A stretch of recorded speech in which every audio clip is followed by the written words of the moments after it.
this is a stem and leaf. It says this in here. I've got all of these numbers here. What I'm looking for is the smallest and the largest. So the smallest is my 17. 45 is the number, that's 47. So I'm going to start with a 1 here. 2, 3, 4. The key, 1, 7 equals 17. Okay, it doesn't matter which number you choose here, but you need to have 1. You need to have the line with the 10s and then the 1s either side, making this to be this. Really important. It's great that it's actually put this key as a box so you don't forget.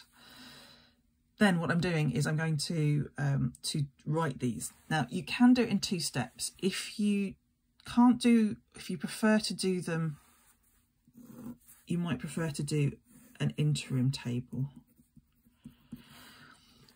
And what I'm going to do is I'm going to go from left to right, writing them as I see them. So this is a 1, and then I've got a 9, 28, 29, 33, 27, 27, 37, 25, 27, 37, 17, 45, 47, 25, 26. Oh no, that's 26. I'm just going to check. 1, 2, 3, 4, 5, 6, 7, 8, 9, 10, 11, 12, 13, 14, 15. 1, 2, 3, 4, 5, 6, 7, 8, 9, 10, 11, 12, 13, 14, 15.